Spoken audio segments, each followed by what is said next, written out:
Hello बच्चों, let's read this question. The question says that बच्चों question में दो स्टेटमेंट है, स्टेटमेंट फर्स्ट और स्टेटमेंट सेकंड। फर्स्ट में बोला गया है BOH का whole thrice is weakly basic. अब स्टेटमेंट सेकंड में बोला गया B single bond O bonds can be broken easily. इसके रिगार्डिंग यहाँ पर चार ऑप्शन गिवन है, इन चारों में से करेक्ट को आइडेंटिफाई करना है। तो सबसे पहले समझेंगे बच्चों यहाँ पर की कॉन्सेप्ट। की कॉन्सेप्ट क्या होगा बच्चों? प्रॉपर्टीज ऑफ बोरिक एसिड, या इसी को बच्चों ऑर्थोबोरिक एसिड भी कहते हैं।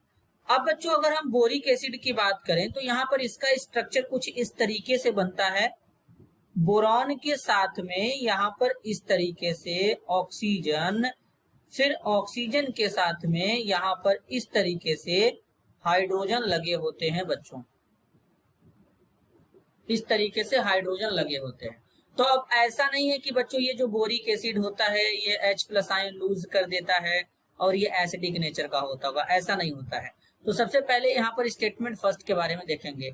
BOH का whole thrice is weakly basic, यानी इसको वीकली बेसिक नेचर का बताया गया है, जो कि बिल्कुल गलत है बच्चों। बात को जरा ध्यान से समझेंगे। बोरान जो होता है एटॉमिक नंबर इसका होता है 5, electronic configuration 1s2 2s2, 2p होता है 1, यानी इसके पास वैलेंस सेल में कितने इलेक्ट्रॉन है? 3 इलेक्ट्रॉन है। 3 इलेक्ट्रॉन होने के कारण 3 बॉन्ड भी बना चुका है, लेकिन p ऑर्बिटल में 3 सेल होते हैं, 3 p सब सेल में 3 ऑर्बिटल होते हैं बच्चों। तो यहाँ पर केवल 2p1 है, मतलब p ऑर्बिटल वैकेंट होता है। कैसे? जरा ध्यान से समझेंगे। 2s2 है इस तरीके से और 2p1 है। क्या है? 2p1। तो यहाँ पर p में तो एक इलेक्ट्रॉन है, लेकिन जब एक्साइटेड स्टेट में चला जाएगा तो p का एक ऑर्बिटल और यहाँ पर फिलअप हो जाएगा एक इलेक्ट्रॉन के थ्रू, तो 2s1 हो जाएगा, 2p2 हो जाएगा और एक ऑर्बिटल खाली रहेगा। तो मतलब बोरान के पास यहाँ पर एक वैकेंट p ऑर्बिटल खाली है बच्चों। यहाँ पर ये वाला जो ऑर्बिटल है वैकेंट ऑर्बिटल, ये इसको इस तरीके से बोरान के ऊपर हम लोग दिखा सकते हैं।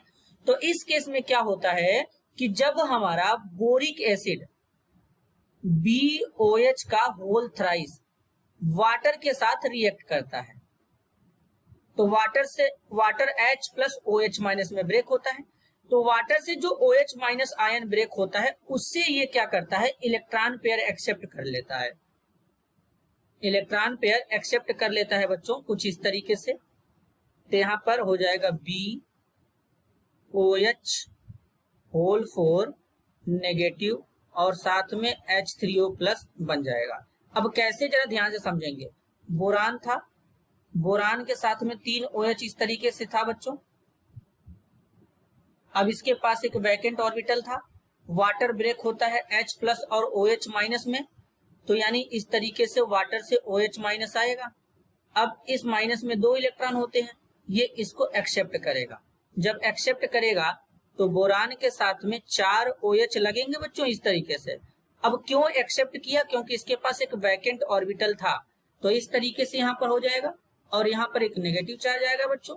अब इलेक्ट्रॉन पेयर जो एक्सेप्ट करते हैं वो होते हैं लुईस एसिड, तो इसलिए जो ऑर्थोबोरिक एसिड होता है ये क्या होता है? लुईस एसिड होता है, और इसी को वीक मोनोबेसिक एसिड कहते हैं। वीक मोनोबेसिक एसिड इसलिए कहते हैं क्योंकि बच्चों ये H+ आयन डोनेट नहीं करता है। मोनोबेसिक का मतलब एक OH- आयन को एक्सेप्ट करता है और ये लुईस एसिड होता है। तो ये इतना यहाँ पर बच्चों इसके बारे में क्लियर होगा। तो यानी स्टेटमेंट फर्स्ट यहाँ पर क्या होता है? गलत होता है। अब नेक्स्ट बात करेंगे। सेकेंड बोला गया कि boron oxygen bond can be broken easily. बच्चों boron oxygen bond easily break हो जाता है? जरा इसको जरा ध्यान से समझेंगे। ऐसा नहीं है, स्टेटमेंट सेकंड भी गलत है बच्चों। क्यों? बात को जरा ध्यान से समझेंगे। ये है बच्चों बोरिक एसिड का बोरान, ये है ऑक्सीजन, ऑक्सीजन के साथ में हाइड्रोजन, ये है दूसरा OH बोरिक एसिड का। लेकिन बच्चों यहां पर अगर हम देखें तो बोरान के पास वैकेंट p ऑर्बिटल भी तो होता है, और ऑक्सीजन जो है ऑक्सीजन के पास बच्चों दो दो लोन पेयर होते हैं। क्या होते हैं? दो दो लोन पेयर होते हैं। तो इसके एक लोन पेयर का यहाँ पर ये जो लोन पेयर है बोरॉन के वैकेंट ऑर्बिटल में क्या करने लगता है? बॉन्डिंग बनाने लगता है। बॉन्डिंग बनाने का मतलब इलेक्ट्रॉन पेयर डोनेट करने लगेगा, और इस फिनोमेना को कहते हैं बच्चों बैक बॉन्डिंग। क्या कहते हैं? बैक बॉन्डिंग कहते हैं। तो कहीं ना कहीं यहाँ पर जो हमको सिंगल बॉन्ड दिख रहा है बोरान ऑक्सीजन के बीच में, वहां पर क्या होता है? डबल बॉन्ड कैरेक्टर होता है बच्चों। वो कब पता चलता है? बैक बॉन्डिंग से पता चलता है। तो जहां पे हम लोग बोरान ऑक्सीजन में सिंगल बॉन्ड देख रहे हैं तो वहां पे डबल बॉन्ड है बैक बॉन्डिंग के थ्रू।